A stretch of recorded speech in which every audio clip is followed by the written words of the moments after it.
Hello, എവർക്കും smart piece ഓൺലൈനിലേക്ക് സ്വാഗതം. ഇന്ന് നമ്മൾ പഠിക്കാൻ പോകുന്നത് ഇന്ത്യയും സാമ്പത്തിക ആസൂത്രണവും എന്ന ഭാഗമാണ്. ഇത് നമ്മൾ പഠിക്കാൻ പോകുന്നത് കുറച്ച് പ്രധാനപ്പെട്ട പദ്ധതികൾ നമുക്കറിയാം. ജനകീയ പദ്ധതി, ഗാന്ധിയൻ പദ്ധതി, സർവോദയ പദ്ധതി, ബോംബെ പദ്ധതി, ഇതെല്ലാം നമുക്ക് പരീക്ഷ ചോദിക്കുന്നതാണ്. അപ്പോൾ അത് ഓരോന്നും എന്താണെന്നാണ് നമ്മൾ പഠിക്കാൻ പോകുന്നത്.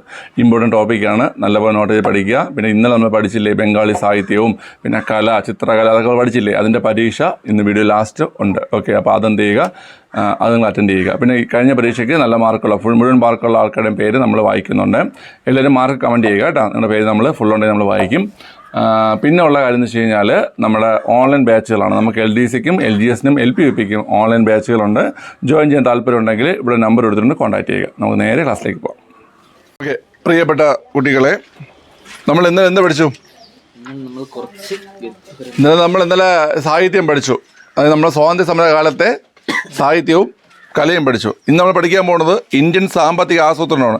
കുറച്ച് കാലം പഠിക്കാവുള്ളൂ. നമ്മളങ്ങനെ ഓവർ സ്ട്രെയിൻ എടുത്ത് പഠിക്കുന്നൊന്നുമില്ല. കുറേശ്ശെ പഠിച്ചു തീർക്കുക, അതാണ് നമ്മുടെ പോളിസി. ഓക്കെ, ഇന്ത്യൻ സാമ്പത്തിക ആസൂത്രണത്തിലെ ലക്ഷ്യങ്ങൾ എന്തൊക്കെയാണ്? ഇന്ത്യൻ സാമ്പത്തിക ആസൂത്രണത്തിലെ ലക്ഷ്യങ്ങൾ സാമ്പത്തിക വളർച്ച, സ്വാശ്രയത്വം, തുല്യത, ആധുനികവൽക്കരണം. എന്തൊക്കെയാണ്? സാമ്പത്തിക വളർച്ച, സ്വാശ്രയത്വം, തുല്യത, ആധുനികവൽക്കരണം. പറയാം എന്തൊക്കെയാണ്? സാമ്പത്തിക വളർച്ച, സ്വാശ്രയത്വം, തുല്യത, ആധുനികവൽക്കരണം. അപ്പൊ ഇതൊക്കെയാണ് എന്ത് ഇന്ത്യൻ സാമ്പത്തിക ആസൂത്രണത്തിന്റെ ലക്ഷ്യങ്ങൾ. പറയാം എന്തൊക്കെ? സാമ്പത്തിക വളർച്ച, സ്വാശ്രയത്വം, തുല്യത, ഒന്നുണ്ട്. ഒന്നുമില്ല. സാമ്പത്തിക വളർച്ച, സാമ്പത്തിക വളർച്ച, സാമ്പത്തിക വളർച്ച, സ്വാശ്രയത്വം, തുല്യത, ആധുനികവൽക്കരണം. ഓക്കെ, സാമ്പത്തിക ആസൂത്രണം ഭരണഘടനയുടെ ഏത് ലിസ്റ്റിൽ ഉൾപ്പെടുന്നു? Concurrent list. നോക്കി പറഞ്ഞല്ലേ, കൺകറന്റ് ലിസ്റ്റ്. സാമ്പത്തിക ആസൂത്രണം ഭരണഘടനയുടെ ഏത് ലിസ്റ്റിൽ ഉൾപ്പെടുന്നു പിള്ളേരെ? കൺകറന്റ് ലിസ്റ്റിൽ ഉൾപ്പെടുന്നു കേട്ടോ. അപ്പോൾ സാമ്പത്തിക ആസൂത്രണം ഭരണഘടനയുടെ ഏത് ലിസ്റ്റിൽ ഉൾപ്പെടുന്നു? കൺകറന്റ് ലിസ്റ്റിൽ ഉൾപ്പെടുന്നു. ജവഹർലാൽ നെഹ്റുവിന്റെ അധ്യക്ഷതയിൽ ദേശീയ പ്ലാനിംഗ് കമ്മിറ്റി നിലവിൽ വന്ന വർഷം ഏതാ? 1938. അപ്പോൾ ജവഹർലാൽ നെഹ്റുവിന്റെ അധ്യക്ഷതയിൽ ദേശീയ പ്ലാനിംഗ് കമ്മിറ്റി നിലവിൽ വന്ന വർഷം ഏതാണ് പിള്ളേരെ? 1938. 1946 ഇന്ത്യയിൽ നിലവിൽ വന്ന ഇടക്കാല ഗവൺമെന്റ് നമുക്കറിയാം. 1946 സെപ്റ്റംബർ 2. 1946 സെപ്റ്റംബർ 2 ജവഹർലാൽ നെഹ്റുവിന്റെ നേതൃത്വത്തിൽ ഒരു ഇടക്കാല ഗവൺമെന്റ് എന്ത് ചെയ്തു? ഇന്ത്യയിൽ നിലവിൽ വന്നു. ആ ഡേറ്റ് എന്ന് പറഞ്ഞാൽ 46 സെപ്റ്റംബർ 2. ആ ഇടക്കാല ഗവൺമെന്റ് രൂപീകരിച്ച അഡ്വൈസറി പ്ലാനിംഗ് ബോർഡിന്റെ ചെയർമാൻ ഒരു നിയോഗം KC നിയോഗി കേട്ടോ. KC നിയോഗി ആണുള്ളത്. KC നിയോഗി. ഓക്കെ, അപ്പം നമ്മളിപ്പോൾ 4 ചോദ്യം പഠിച്ചു. ഒന്ന്, ഇന്ത്യൻ സാമ്പത്തിക ആസൂത്രണ ലക്ഷ്യങ്ങൾ. സാമ്പത്തിക വളർച്ച, സ്വാശ്രയത്വം, തുല്യത, ആധുനികവൽക്കരണം. സാമ്പത്തിക ആസൂത്രണം ഭരണഘടന ഏത് ലിസ്റ്റിലാ? കൺകറന്റ് ലിസ്റ്റില്. ജവഹർലാൽ നെഹ്റുവിന്റെ അധ്യക്ഷതയിൽ ദേശീയ പ്ലാനിംഗ് കമ്മിറ്റി നിലവിൽ വർഷം 1938. 1946 ഇന്ത്യയിൽ നിലവിൽ വന്ന ഇടക്കാല ഗവൺമെന്റ് രൂപീകരിച്ച അഡ്വൈസറി പ്ലാനിംഗ് ബോർഡിന്റെ ചെയർമാൻ ആരാ? KC നിയോഗി. എടാ ഓട്ടോ ഏടാ Shanu? KC Niyogi. KC Niyogi. Okay, കോട്ട കുറെ വെള്ളമൊക്കെ തെറിച്ച് കാട്ടി ചെയ്ത് കോട്ട കേട്ടപ്പോൾ ഓർക്കോടേ. മറ്റേ നമ്മൾ ഇന്നലെ രാവിലെ എടുത്ത മറ്റേ ടോപ്പിക് ഉണ്ടല്ലോ, അതിൻ്റെ PDF-ഉം നമ്മൾ ഇന്നലെ വൈകുന്നേരം എടുത്ത PDF ഉണ്ടല്ലോ, PDF ആയിരുന്നു വൈകുന്നേരം LGSൻ്റെ. ആ 2 PDF കൂടെ നമ്മൾ ഈവനിങ് ഗ്രൂപ്പിൽ നിന്നിട്ടോണേ. നമ്മൾ ഈവനിങ് ഓഫ്ലൈൻ്റെ ഗ്രൂപ്പിൽ നിന്നിട്ടോണേ. ഓക്കെ, ശരി. അടുത്ത്, ഇന്ത്യൻ ആസൂത്രണത്തിൻ്റെ പിതാവാരാ? ഇന്ത്യൻ ആസൂത്രണ പിതാവാണ് M വിശ്വേശ്വരയ്യ. അതുപോലെ M വിശ്വേശ്വരയ്യ. ഇന്ത്യൻ ആസൂത്രണ പിതാവാണ് M വിശ്വേശ്വരയ്യ. ഓക്കെ, ഇന്ത്യൻ സാമ്പത്തിക ആസൂത്രണത്തിന് വ്യക്തമായ മാർഗനിർദ്ദേശം നൽകിയ വ്യക്തി ആരാ? ഇവിടെ ആരെ കുറിച്ചാണ് പറയണത്? M വിശ്വേശ്വരയ്യ. ഇന്ത്യൻ സാമ്പത്തിക ആസൂത്രണത്തിന് വ്യക്തമായ മാർഗനിർദ്ദേശങ്ങൾ നൽകിയ വ്യക്തിയാണ് ആര്? M വിശ്വേശ്വരയ്യ. ആരുടെ? M Visvesvaraya. Planned economy for India. എന്താണ് പ്ലാൻഡ് ഇക്കണോമി ഫോർ ഇന്ത്യ? എന്താണ് planned economy for India? Okay, അത് ആരുടെ പുസ്തകമാണ്? M വിശ്വേശ്വരയ്യാണ്. ഇന്ത്യൻ എഞ്ചിനീയറിംഗിന്റെ പിതാവ് ആരാ? M വിശ്വേശ്വരയ്യ. ഓക്കെ, അപ്പൊ M വിശ്വേശ്വരയ്യ 4 ചോദ്യം പറഞ്ഞു. ഒന്നാമത്തെ എന്താ? ഇന്ത്യൻ ആസൂത്രണത്തിന്റെ പിതാവ് ആരാണ്? എം വിശ്വേശ്വരയ്യർ. എടാ എന്നാ ഇന്ത്യൻ ആസൂത്രണ ശില്പി ആരാ? ഇന്ത്യൻ ആസൂത്രണത്തിന്റെ ശില്പി എന്നറിയപ്പെടുന്നത് PC മെഹ്ലനോബിസ് ആണ്. PC മെഹ്ലനോബിസ് ആണ് എന്ത്? ശില്പി. ഓക്കെ, ഇന്ത്യൻ ആസൂത്രണത്തിന്റെ പിതാവാണ് ആര്? എം വിശ്വേശ്വരയ്യ. ഓക്കെ, ക്ലിയർ ആണ്. ഇനി അതുപോലെ ഇന്ത്യൻ എഞ്ചിനീയറിംഗിന്റെ പിതാവുമാരാണ്? എം വിശ്വേശ്വരയ്യാണ്. ഇന്ത്യൻ സാമ്പത്തിക ആസൂത്രണത്തിന് വ്യക്തമായ മാർഗനിർദ്ദേശം നൽകിയ വ്യക്തി ആരാണ്? M Visvesvaraya. Okay, plant economy for India, എന്താണ് പ്ലാന്റ് ഇക്കണോമി ഫോർ ഇന്ത്യ എന്ന പ്രസിദ്ധമായ ഗ്രന്ഥമായതാണ് ഉള്ളത് എം വിശ്വേശ്വരയുടേതാണ് കേട്ടോ. Okay, Visvesvaraya National Institute of Technology സ്ഥിതി ചെയ്യുന്നത് എവിടെയാ? Nagpur. Visvesvaraya National Institute of Technology സ്ഥിതി ചെയ്യുന്നത് എവിടെയാണ് പിള്ളേരെ? Visvesvaraya iron and steel plant എവിടെയാണ്? അത് Karnataka. Visvesvaraya iron and steel plant എവിടെയാണ്? അത് Karnataka. Visvesvaraya National Institute of Technology എവിടെയാണ് പിള്ളേരെ? നാഗ്പൂരാണ്. നാഷണൽ ഇൻസ്റ്റിറ്റ്യൂട്ട് ഓഫ് ടെക്നോളജി എവിടെയാണ്? നാഗ്പൂരിലാണ് കേട്ടോ. Visvesvaraya National Institute of Technology നാഗ്പൂരിലാണ്. വിശ്വേശ്വരയ്യ സ്റ്റീൽ പ്ലാന്റ് അതെവിടെയാണ്? അത് കർണാടക. ഓക്കെ, കർണാടക. ക്ലിയർ ആണല്ലോ. ശരി, ആധുനിക മൈസൂർ നഗരത്തിന്റെ ശില്പിയാണ് ആര്? എം വിശ്വേശ്വരയ്യ. ആധുനിക മൈസൂർ നഗരത്തിന്റെ ശില്പിയാണ് ആര് പിള്ളേരെ? എം വിശ്വേശ്വരയ്യ. ഈ നമ്മുടെ രാജ്യത്ത് ഇദ്ദേഹത്തിന്റെ ജന്മദിനം ഏതാണ്? സെപ്റ്റംബർ 15. അതെന്തായിട്ട് ആചരിക്കുന്നു? എഞ്ചിനീയേഴ്സ് ഡേ ആയിട്ട് എന്ത് ചെയ്യുന്നുള്ള ആചരിക്കുന്നുണ്ട്. ആരുടെ ജന്മദിനം? ഇതിന്റെ ജന്മദിനം. ഏതാണ് ജന്മദിനം?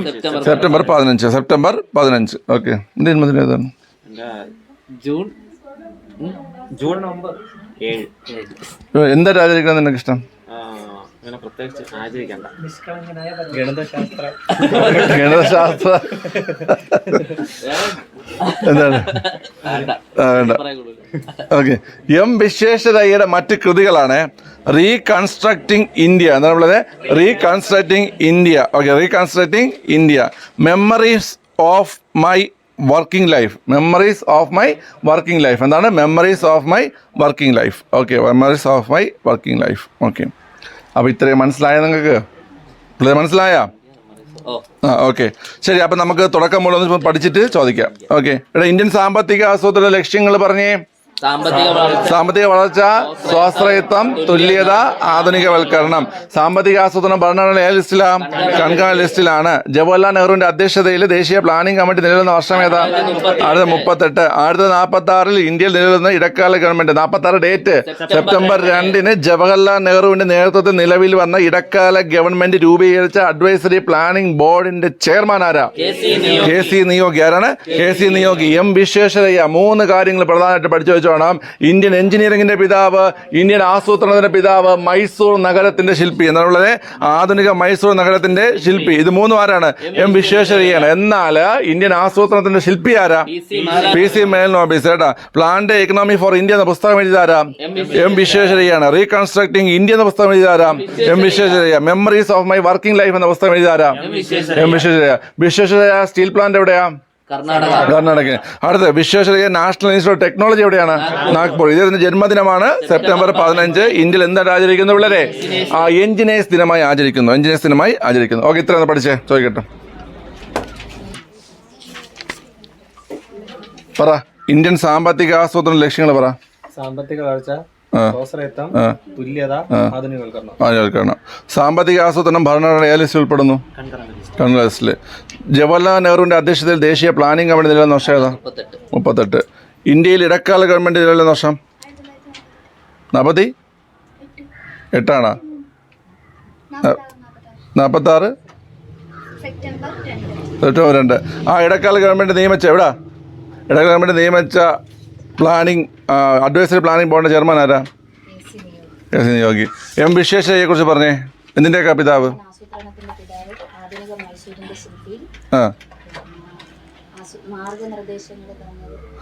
എന്തിൻ്റെയൊക്കെ പിതാവാണ്? ആസൂത്രണത്തിന്റെ പിതാവാണ്. അതുപോലെ എഞ്ചിനീയറിംഗ് പിതാവാണ്. ആധുനിക മൈസൂർ നഗരത്തിന്റെ ശില്പിയാണ്. ഓക്കെ, ശരി. അവിടെ ഇദ്ദേഹത്തിന്റെ 3 പുസ്തകം പറഞ്ഞേ. കൺസ്ട്രക്ട് ചെയ്യല്ല, റീകൺസ്ട്രക്ടിങ്.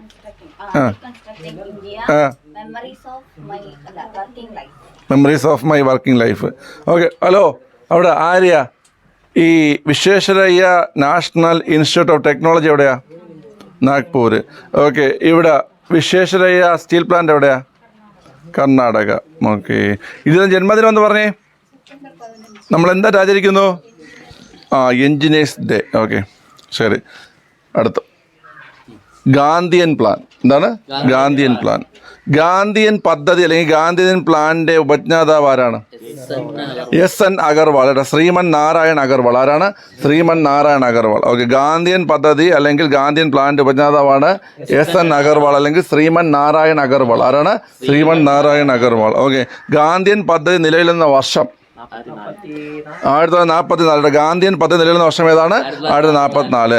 ഗാന്ധിയൻ പ്ലാനിന്റെ അവതാരിക എഴുതിയതാരാ? ഗാന്ധിയൻ പ്ലാനിന്റെ അവതാരിക എഴുതിയതാരാ? ഗാന്ധിജി. എങ്ങനെ സാധിക്കണ്ട ഇങ്ങനെ പറയാൻ? Right answer Mahatma Gandhi. മഹാത്മാഗാന്ധി കേട്ടാ. ഗാന്ധിയൻ പ്ലാനിന്റെ അവതാരിക എഴുതിയത് ആരാണ്? മഹാത്മാഗാന്ധി കേട്ടോ. ഗാന്ധിയൻ പ്ലാനിന്റെ അവതാരിക എഴുതിയത് ആരാണ്? മഹാത്മാഗാന്ധിയാണ്. ഓക്കെ, ഗാന്ധിയൻ സമ്പദ് വ്യവസ്ഥ എന്ന ആശയത്തിന്റെ വക്താവ് ആരാ? ജെ.സി. കുമരപ്പ. മനസ്സിലായോ? ഗാന്ധിയൻ സമ്പദ് വ്യവസ്ഥ എന്ന ആശയത്തിന്റെ വക്താവ് ആരാണ് പിള്ളേരെ? ജെ.സി. കുമരപ്പ. ആരാണ്? JC. Kumarappa.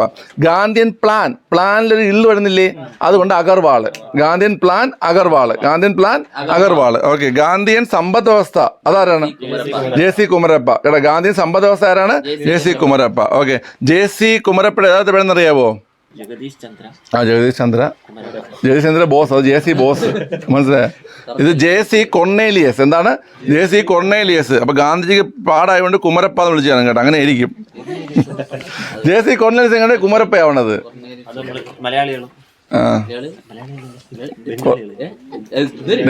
Article 15 Indian constitution article 15 പ്രകാരം ഭാഷയുടെ പേരിൽ പോലും ആൾക്കാരെ വേർതിരിച്ച് പറയാൻ പാടില്ലെന്നാണ്. നീ ഇപ്പൊ ചെയ്ത് ഭരണഘടന വിരുദ്ധമായ പ്രവർത്തനമാണ്. പിടിച്ചു കൊടുക്കട്ടോ പോലീസിനെ. ഇത് കട്ടില്ല. ശരി, അപ്പൊ ജെ.സി. കുമരപ്പയുടെ ശരിയായ പേരാണ് ജെ.സി. കൊർണേലിയസ്. പറവളരെ ജെ.സി. കൊർണേലിയസ്. ഗ്രാമീണ വ്യവസായവൽക്കരണത്തിന് ഊന്നൽ നൽകുന്ന ബദൽ നയരേഖ നിർദ്ദേശിച്ചതാണെന്നറിയാവോ? ജെ.സി. കുമരപ്പയാണ്. അപ്പൊ ഗ്രാമീണ വ്യവസായവൽക്കരണത്തിന് ഊന്നൽ നൽകുന്ന ബദൽ നയരേഖ നിർദ്ദേശിച്ചത് ആരാണ്? ജെ.സി. കുമരപ്പയാണ്. ജെ.സി. കുമരപ്പയാണ്. എക്കണോമി ഓഫ് പെർമനൻസ് എന്ന പുസ്തകത്തിന്റെ രചയിതാവാരാ? ജെ.സി. കുമരപ്പ. ആരാണ്? JC. Kumarappa. Economy of permanence എന്ന പുസ്തകത്തിന്റെ രചയിതാവാരാണ്? ജെ.സി. കുമരപ്പ. ഓക്കെ, അപ്പൊ നമുക്ക് ഒന്നുകൂടെ പറയാൻ പോവേണേ. ഗാന്ധിയൻ പ്ലാൻ ആരാ? എസ്.എൻ. അഗർവാൾ. എസ്.എൻ. അഗർവാളിന്റെ മുഴുവൻ പേരാണ് ശ്രീമൻ നാരായൺ അഗർവാൾ. ആരാണ്? ശ്രീമൻ നാരായൺ അഗർവാൾ. ഗാന്ധിയൻ പദ്ധതി നിലവിൽ വന്ന വർഷം ഏതാ? 1944. ഗാന്ധിയൻ പദ്ധതി നിലവിൽ വന്ന വർഷം 1944. ഗാന്ധിയൻ പദ്ധതിയുടെ അവതാരിക എഴുതിയതാരാ? മഹാത്മാഗാന്ധിയാണ്. ഗാന്ധിയൻ സമ്പദ് വ്യവസ്ഥ എന്ന ആശയമാരുടേതാ? ജെ.സി. കുമരപ്പ. ജെ.സി. കുമരപ്പയുടെ ശരിയായ പേരെന്താ? ജെ.സി. കൊർണേലിയസ്. എന്താണ് പിള്ളേരെ? ജെ.സി. കൊർണേലിയസ്. ഗ്രാമീണ വ്യവസായവൽക്കരണത്തിന് ഊന്നൽ നൽകുന്ന ബദൽ നയരേഖ തയ്യാറാക്കിയത് ആരാ? ജെ.സി. കുമരപ്പ. ഇദ്ദേഹത്തിന്റെ പുസ്തകം എന്താണ്? Economy of permanence. എന്താണ്? Economy of permanence. ഓക്കെ, അപ്പൊ അത് പഠിച്ചല്ലോ. അടുത്ത പദ്ധതി ജനകീയ പദ്ധതി. ജനകീയ പദ്ധതി ഇന്ത്യൻ ആസൂത്രണവുമായി ബന്ധപ്പെട്ട് ജനകീയ പദ്ധതി ഇംഗ്ലീഷ് എന്താ? People's plan. എന്താണ് പിള്ളേരെ? People's plan. ഓക്കെ, അപ്പൊ ഇന്ത്യൻ ആസൂത്രണവുമായി ബന്ധപ്പെട്ട് ജനകീയ പദ്ധതി അല്ലെങ്കിൽ പീപ്പിൾസ് പ്ലാനിന് രൂപം നൽകിയത് ആരാ? എം.എൻ. റോയ്. ആരാണ്? എം.എൻ. റോയ് ആണ്. അപ്പൊ ഇന്ത്യൻ ആസൂത്രണവുമായി ബന്ധപ്പെട്ട് ജനകീയ പദ്ധതി അല്ലെങ്കിൽ പീപ്പിൾസ് പ്ലാനിന് രൂപം നൽകിയത് ആരാ പിള്ളേരെ? എം.എൻ. റോയ് ആണ്. ആരാണ്? എം.എൻ. റോയ്. റാഡിക്കൽ പ്ലാൻ എന്നറിയപ്പെടുന്ന ഏതാ? റാഡിക്കൽ പ്ലാൻ എന്നറിയപ്പെടുന്ന ജനകീയ പദ്ധതിയാണ്. റാഡിക്കൽ പ്ലാൻ എന്നറിയപ്പെടുന്ന ഏതാണ്? ജനകീയ പദ്ധതിയാണ് കേട്ടോ. ജനകീയ പദ്ധതി നിലവിൽ വന്ന വർഷം ഏതാ? 46 മോനെ, 45 കേട്ടോ. ജനകീയ പദ്ധതി നിലവിൽ വന്ന വർഷം ഏതാണ്? 1945. ഓക്കെ, അപ്പൊ ജനകീയ പദ്ധതിക്ക് രൂപം നൽകിയത് ആരാ? എം.എൻ. റോയ്. ഓക്കെ, റാഡിക്കൽ പ്ലാൻ എന്നറിയപ്പെടുന്ന ഏതാ? പീപ്പിൾസ് പ്ലാൻ അല്ലെങ്കിൽ ജനകീയ പദ്ധതി കേട്ടാ. ജനകീയ പദ്ധതി കൊണ്ടുവന്ന വർഷം ഏതാ? 45. ഓക്കെ, നേരത്തെ ആടെ ചോദിച്ചു, ശരണ്യോട് ചോദിച്ചല്ലേ? ഓക്കെ, തസ്മി ഗാന്ധിയൻ പദ്ധതിയുടെ ഉപജ്ഞാതാവാരാ? എസ്.എൻ. അഗർവാൾ. അവിടെ സൗമ്യക്ക് ഇപ്പോൾ താഴെയിരിക്കുന്നത് നയന. ഗാന്ധിയൻ പദ്ധതി നിലവിലുള്ള വർഷം പറഞ്ഞേ. 1944. സൗമ്യ, ഗാന്ധിയൻ പ്ലാനിന്റെ അവതാരിക എഴുതിയതാരാ? ഗാന്ധിജി. ഗാന്ധിയൻ സമ്പദ് വ്യവസ്ഥ ആരാ? ജെ.സി. കുമരപ്പ. അവിടെ സുദർശന. ജെ.സി. കുമരപ്പയുടെ ശരിയായ പേരെന്താ? ജെ.സി. കൊർണേലിയസ്. ശരി. അവിടെ സുബിനെ, ഇത് എഴുതിയ പുസ്തകം എന്താ?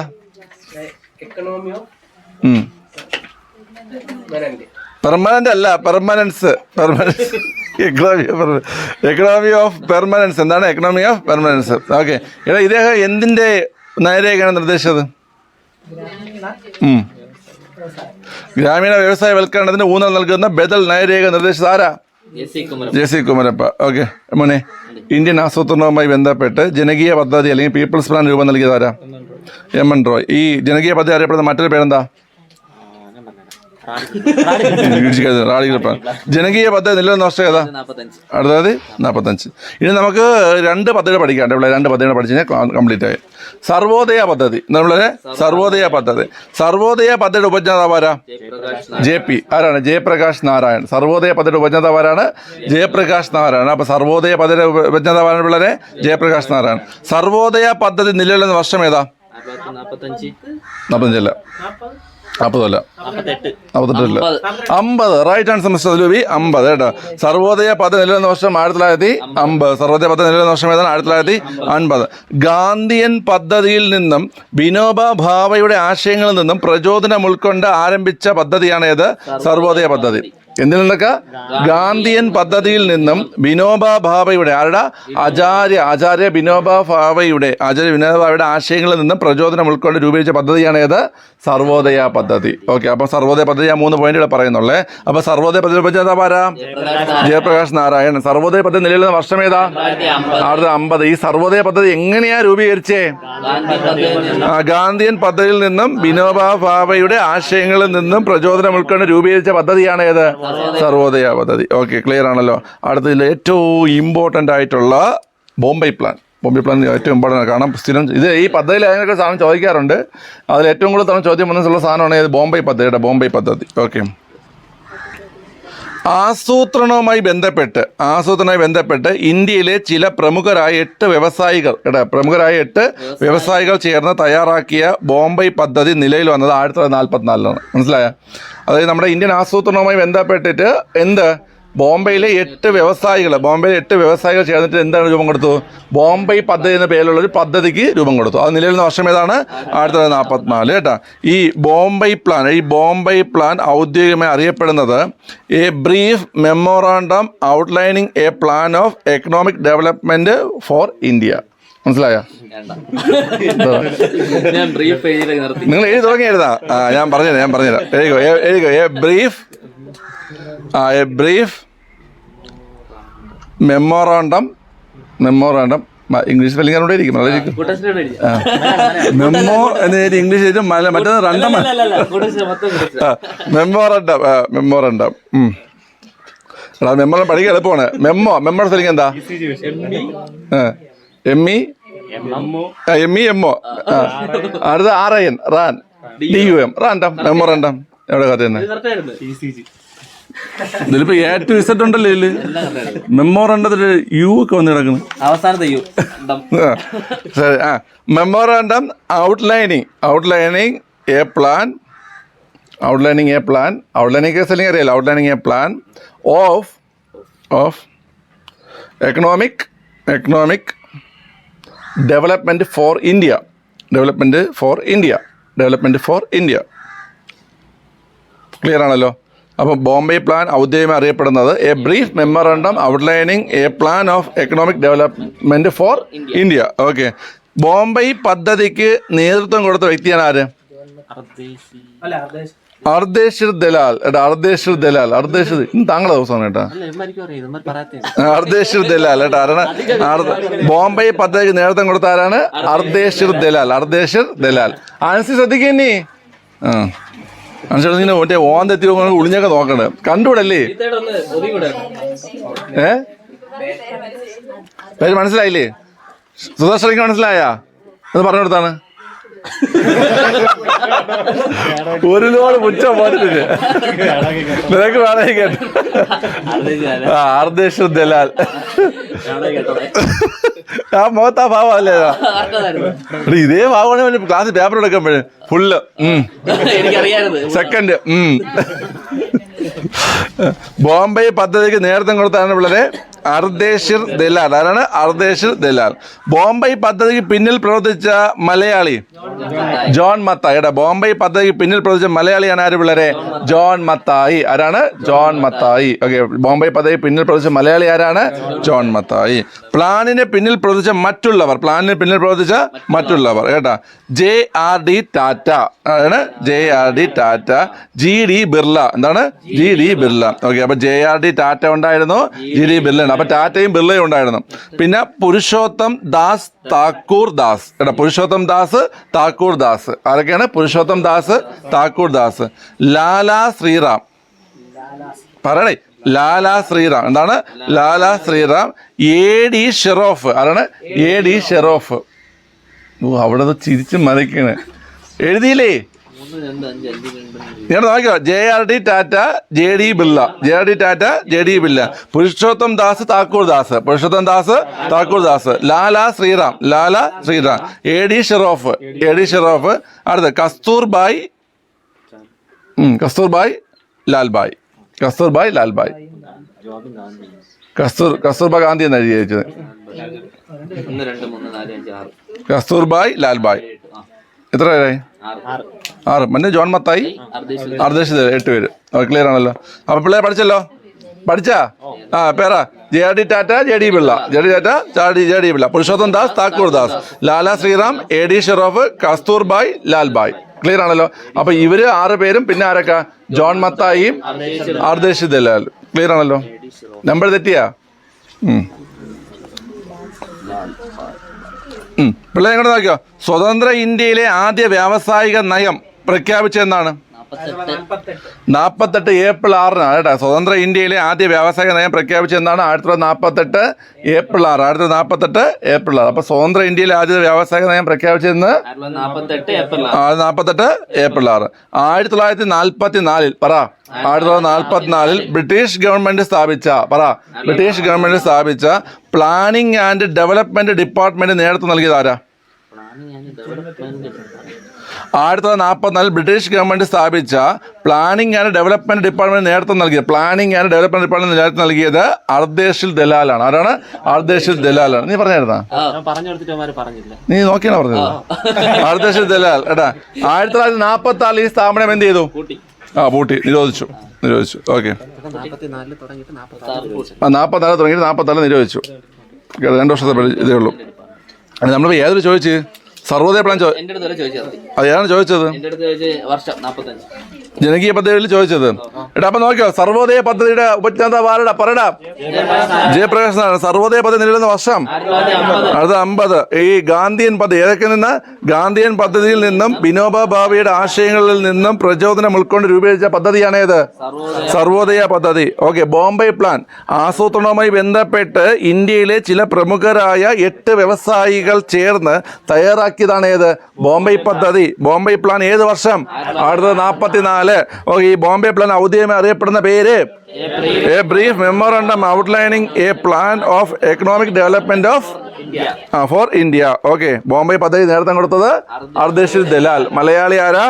John Mathai. JRD Tata, JD Birla. Okay. Purushottam Das Thakur Das, Lal Shriram, AD Shroff, Kasturbhai Lalbhai. ഇവരെല്ലാം എന്താണ്? ഇത് പ്രവർത്തിച്ച വ്യക്തികളാണ്, മറ്റു വ്യക്തികളാണ്. സ്വതന്ത്ര ഇന്ത്യയിൽ ആദ്യ വ്യാവസായിക നയം 48 ഏപ്രിൽ 6. ഓക്കെ. 1944 ബ്രിട്ടീഷ് ഗവൺമെന്റ് സ്ഥാപിച്ച പ്ലാനിംഗ് ആൻഡ് ഡെവലപ്മെന്റ് ഡിപ്പാർട്ട്മെന്റ് നേതൃത്വം നൽകിയത് ആരാ? അർദേശിർ ദലാൽ. ആരാണ്? അർദേശിർ ദലാൽ. ഓക്കെ. അപ്പൊ ഇതും കൂടെ ചോദിച്ചു നമ്മൾ പരീക്ഷയിലേക്ക് പോവാം. സുമിനി ഒന്ന് പോസിറ്റേ. ഇവിടെ സർവോദയ പദ്ധതി ഉപജ്ഞാതാവ് ജയപ്രകാശ് നാരായൺ. ഓക്കെ, ശരി. അടുത്ത സർവോദയ പദ്ധതി നിലയിൽ വന്ന വർഷം 50. എന്തിൽ നിന്നൊക്കെയാണ് ഇത് രൂപീകരിച്ചത്? ഗാന്ധിയൻ പദ്ധതിയിൽ നിന്നും വിനോബ ഭാവെയുടെ ആശയങ്ങളിൽ നിന്നും പ്രചോദനം ഉൾക്കൊണ്ടാണ് രൂപീകരിച്ചത്. ഓക്കെ, ശരി. അവിടെ ബോംബെ പ്ലാനെ കുറിച്ച് സംസാരിച്ച അർച്ചന വേണ്ടി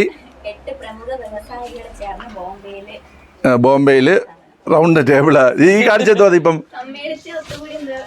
സമ്മേളിച്ചല്ല, തയ്യാറാക്കിയ ബോംബെ പദ്ധതി എപ്പോഴാണ് നിലയിൽ വന്നേ? ഓക്കെ, അവിടെ ആ 3 പേരിൽ നല്ല ഇംഗ്ലീഷ് അറിയുന്ന ആൾക്കാ. അപ്പൊ നീ എന്നാ പറഞ്ഞ എനിക്ക് ഒട്ടറിയില്ല. നീ പറ, ബോംബെ പ്ലാൻ ഔദ്യോഗിക അറിയപ്പെട്ടത്? Brief memorandum outlining a plan of economic development for India. Development for India. Bombay പദ്ധതി നേരത്തെ നൽകിയതാരാ? അർദ്ദേശ്വർ ശർമ്മയൊന്നും ഇല്ലടേ, അർദ്ദേശ്വർ ദലാൽ. അർദ്ദേശ്വർ ദലാൽ. അവിടെ ശരണ്യ. ബോംബെ പദ്ധതി പിന്നിൽ പ്രവർത്തിച്ച മലയാളി ആരാ? ജോൺ മത്തായി. സുദർശന പറഞ്ഞ ബാക്കിയുള്ളവരുടെ പേര്. JRD Tata, JD Birla, കസ്തൂർബായി, ലാൽബായ്, Thakur Das, Purushottam Das, Thakur Das, Lala Sriram. എടേ നീ എന്താ മറ്റേ നാടകത്തിന് പിന്നെ ഡയലോഗ് പറഞ്ഞിരിക്കുന്ന ആളാ? AD ഷെറോഫ്. ഓക്കെ, നീ പറ. സ്വതന്ത്ര ആളെ ഒറ്റ വാഹനം കരുത്. സ്വതന്ത്ര ഇന്ത്യയിൽ ആദ്യ വ്യാവസായിക നയം പ്രഖ്യാപിച്ചെന്നാ? ഏപ്രിൽ 6.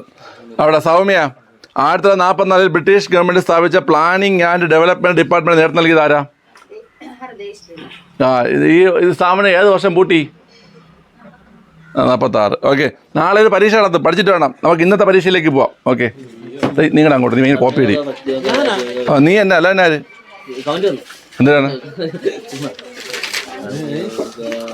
അയ്യോ, ഈ മുണ്ടിലും മഷിയായി. ചൂടിയതോ പോവേനാ? എടാ ബുക്കും പേപ്പറൊക്കെ ഇടേ, പരീക്ഷ എഴുതടേ, മാറിയിടേ. ഒന്നാം ചോദ്യം, ബങ്കിം ചന്ദ്ര ചാറ്റർജിയുടെ ആദ്യ സാഹിത്യകൃതി. ബങ്കിം ചന്ദ്ര ചാറ്റർജിയുടെ ആദ്യ സാഹിത്യകൃതി.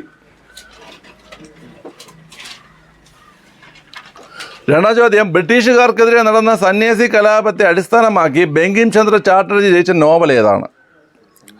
ബ്രിട്ടീഷുകാർക്കെതിരെ നടന്ന സന്യാസി കലാപത്തെ അടിസ്ഥാനമാക്കി ബങ്കിം ചന്ദ്ര ചാറ്റർജി രചിച്ച നോവൽ ഏതാണ്? അടുത്ത മൂന്നാം ചോദ്യം, ബങ്കിം ചന്ദ്ര ചാറ്റർജിയുടെ ഇംഗ്ലീഷ് നോവൽ ഏതാണ്? ബങ്കിം ചന്ദ്ര ചാറ്റർജിയുടെ ഇംഗ്ലീഷ് നോവൽ ഏതാണ്?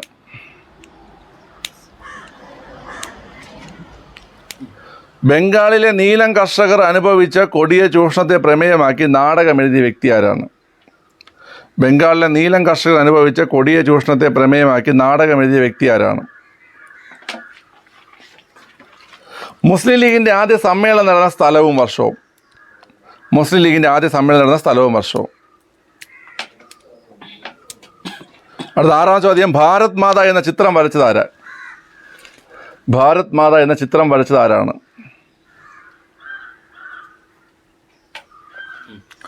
സാരേ ജഹാം സെ അച്ച എഴുതിയതാര്? സാരേ ജഹാം സെ അച്ച എഴുതിയതാര്? സാരേ ജഹാം സെ അച്ച എഴുതിയതാര്?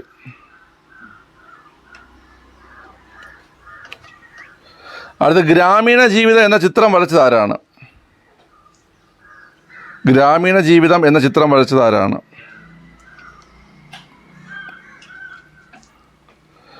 അടുത്ത് ചോർച്ചാ സിദ്ധാന്തത്തെക്കുറിച്ച് പ്രതിപാദിക്കുന്ന ദാദാഭായ് നവറോജിയുടെ പുസ്തകം. ചോർച്ചാ സിദ്ധാന്തത്തെക്കുറിച്ച് പ്രതിപാദിക്കുന്ന ദാദാഭായ് നവറോജിയുടെ പുസ്തകം.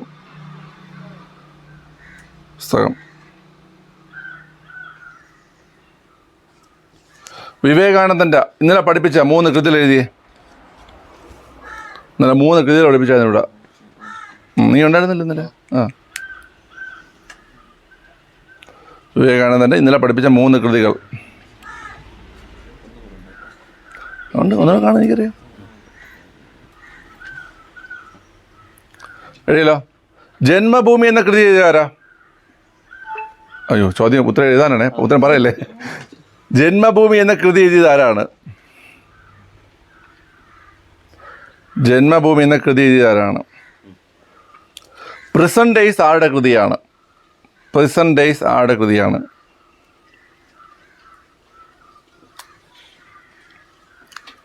അടുത്ത് ഗാന്ധി സിനിമ പുറത്തിറങ്ങിയ വർഷം. ഗാന്ധി സിനിമ പുറത്തിറങ്ങിയ വർഷം. അടുത്ത് ജനഗണമന ചിട്ടപ്പെടുത്തിയ രാഗമേത്? ജനഗണമന ചിട്ടപ്പെടുത്തിയ രാഗമേത്? ജനഗണമന ചിട്ടപ്പെടുത്തിയ രാഗമേത്? 15. 15 ചോദ്യം, ഗാന്ധി സിനിമയ്ക്ക് ലഭിച്ച ഓസ്കാറുകളുടെ എണ്ണം എത്ര? ഗാന്ധി സിനിമയ്ക്ക് ലഭിച്ച ഓസ്കാറുകളുടെ എണ്ണം എത്ര? 12. പ്രിസൺ ഡേയ്സ് എന്ന കൃതി ആരുടേത്? 15 ക്വസ്റ്റ്യൻ, അത്രേ ഉള്ളൂ. ഓക്കെ, എടാ അങ്ങോട്ട് പാസ് ചെയ്യടാ, പെട്ടെന്ന് നോക്കാടാ, പെട്ടെന്ന് നോക്കിയാൽ പെട്ടെന്ന് വീട്ടിൽ പോയി ചോര കഴിക്കാടാ, വിശക്കണ്ട. Feeling hungry.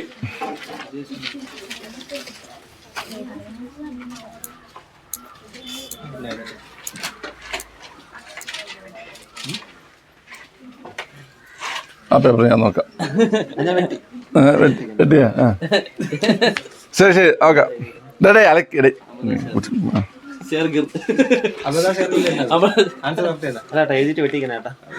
ഓക്കെ. ബെങ്കി ഇവിടെ ചോദ്യം പറ മോനെ. ബെങ്കിംചന്ദ്ര ചാറ്റയുടെ ആദ്യ സാഹിത്യകൃതി ദുർഗേഷ് നന്ദിനി. ഓക്കെ. ബ്രിട്ടീഷുകാർക്കെതിരെ നടന്ന സന്യാസി കലാപത്തെ അടിസ്ഥാനമാക്കി ബെങ്കിംചന്ദ്ര ചാറ്റ രചിച്ച നോവൽ ഏതാ? ആനന്ദമഠം. ബെങ്കിംചന്ദ്ര ചാറ്റയുടെ ഇംഗ്ലീഷ് നോവൽ ഏതാ? രാജ്മോഹൻസ് വൈഫ്. ഓക്കെ. അവിടെ സുബിനെ, ബംഗാളിലെ നീലം കർഷകർ അനുഭവിച്ച കൊടിയ ചൂഷണത്തെ പ്രമേയമാക്കി നാടകം എഴുതിയ വ്യക്തി ആരാ? ദീനബന്ധു മിത്ര. നാടകത്തിൻ്റെ പേരെന്താ? നീൽ ദർപ്പൺ. ഓക്കെ. ഇവിടെ ബിസ്മി, മുസ്ലിം ലീഗിൻ്റെ ആദ്യ സമ്മേളനം ധാക്ക. ഏത് രാജ്യം? ധാക്ക കൊൽക്കത്തയിലാ? ഏത് രാജ്യത്തുനിന്ന് ധാക്ക? ആ, ഏത് രാജ്യം? ബംഗ്ലാദേശ്. ഓക്കെ. അവിടെ ഭാരതമാത എന്ന ചിത്രം വരച്ച ആരാ? നിനക്കിന്ന് മൊത്തം പ്രശ്നമല്ല. അഭിനീന്ദ്രനാഥ് ടാഗോർ. ഓക്കെ. അവിടെ ആര്യ സാരെ ജഹാം സാച്ച രചിച്ചതാരാ? ഏത് മുഹമ്മദ് ഇക്ബാൽ? ഏത് മുഹമ്മദ് ഇക്ബാൽ? അല്ലാമ മുഹമ്മദ് ഇക്ബാൽ. ഓക്കെ. അവിടെ അതുല്യ ഗ്രാമീണ ജീവിതം ചിത്രം വരച്ച ആരാ? ഓ, Amrita Shergill. Okay.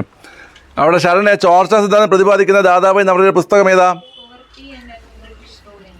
Poverty and un-British rule in India. Okay. അവിടെ നയന വിവേകാനന്ദൻ്റെ 3 കൃതികൾ പറഞ്ഞേ. ഇല്ല. ഓക്കെ. അവിടെ സുദർശന പറഞ്ഞ 3 കൃതികൾ. രാജയോഗ, ഭക്തിയോഗ, കർമ്മയോഗ. ഓക്കെ. അവിടെ ആൻസി സുബ്രഹ്മണ്യ ഭാരതിയുടെ 2 കൃതികൾ. ഏത് ഭൂമി? ഏതാണ്? കർമ്മഭൂമി. ഓട് വിളയാടല്ല, ഓടി വിളയാട് പാപ്പ. ഓടി വിളയാട് എന്തിനാ പണിക്ക് പോണാങ്ങേര്? ഓടി വിളയാട് പാപ്പ. ആ, ഓടി വിളയാട് പാപ്പ. ആ ആ എന്തൊരു ഭൂമി? ആ, കറക്റ്റ്. ജന്മഭൂമി. അത് തെറ്റി. ആ ശരി. അവിടെ സൗമ്യ പ്രസന്റ് ഡേയ്സ് ആടെ കൃതിയാണ്? വിജയലക്ഷ്മി പണ്ഡിറ്റ്. ഇന്നലെ ഇല്ലായിരുന്നല്ലേ? പഠിച്ചായിരുന്നാ? സുബിനെ, ഗാന്ധി ചലച്ചിത്രം പുറത്തിറങ്ങിയ വർഷം പറഞ്ഞേ. 82. ഡേ ജനഗണമന ഏത് രാഗം? അപ്പോൾ വന്ദേ മാതരം ദേശ്. ഓക്കെ. ഗാന്ധി സിനിമയ്ക്ക് എത്ര ഓസ്കാർ? 8 ഓസ്കാർ. ഓക്കെ. ഡേ അതിൽ 1 ഓസ്കാർ ഇന്ത്യയിൽ നിന്നാണ് കിട്ടിയത്. ആർക്ക്? ബാലുവാ? ഭാനു അത്തയ്യ. ഭാരതത്തിൻ്റെ ഭാനു അത്തയ്യക്ക് ഏതിനാണ് കിട്ടിയത്? വസ്ത്രാലങ്കാരം. ഓക്കെ. ശരി. അപ്പോൾ ഇതാണ് ഇന്നത്തെ പരീക്ഷ. മാർക്കുകൾ നോക്കട്ടെ. അതിലേക്ക് എത്ര? 15. താങ്കൾ വിജയിച്ചിരിക്കുന്നു. ഷാൻ പരാജയപ്പെട്ടു. ജോബിനും പരാജയപ്പെട്ടു. സുബിൻ 13 പരാജയപ്പെട്ടു. സുദർശന 15 വിജയിച്ചിരിക്കുന്നു. ആൻസി 15 വിജയിച്ചിരിക്കുന്നു. സൗമ്യ 14 പരാജയപ്പെട്ടിരിക്കുന്നു. ഓക്കെ. ഇവിടെ ബിസ്മി 4. അയ്യോ. ഓക്കെ. ശരി. വിജിഷ 15 വിജയിച്ചിരിക്കുന്നു. അർച്ചന 15 വിജയിച്ചിരിക്കുന്നു. അവിടെ ആര്യ 15 വിജയിച്ചു. അതുല്യ വിജയിച്ചു. ശരണ്യ 15 വിജയിച്ചു. നയന 12 പരാജയപ്പെട്ടു. ഓക്കെ. ശരി. അപ്പം അത്രയേ ഉള്ളൂ ഇന്നത്തെ ക്ലാസ്. പിന്നെ ഇന്നലത്തെ പരീക്ഷയ്ക്ക് ഫുൾ മാർക്കുള്ള ആൾക്കാർ ആരൊക്കെ നോക്കാം. സുനിയ തോമസിൻ്റെ എടാ. അപ്പോൾ ഇന്നലത്തെ പരീക്ഷയ്ക്ക് ഫുൾ മാർക്കുള്ള ആൾക്കാർ: വിനീത, ദീപക് ശാസ്താംകോട്ട, പ്രിയ ട്രിവാൻഡ്രം, അജിത്ത് KM, ബിനീഷ പാലക്കാട്, സൂര്യ വീണ ചെർപ്പളശ്ശേരി, സഭ ജസ്ന, വിശ്വനാഥ് ആലപ്പുഴ, പൊന്നു പാലക്കാട്, രേവതി ആലപ്പുഴ, സുനിത അനിൽ ചിറ്റൂര്, റോയ് മോൻ വൈക്കം, ഷഹാന. ഇത്രയും പേർക്ക് ഫുൾ മാർക്കുണ്ട് കേട്ടോ. കൺഗ്രാറ്റ്സ്. ഓക്കെ. ശരി. അപ്പം നമുക്ക് നാളെ കാണാം. ടാറ്റാ.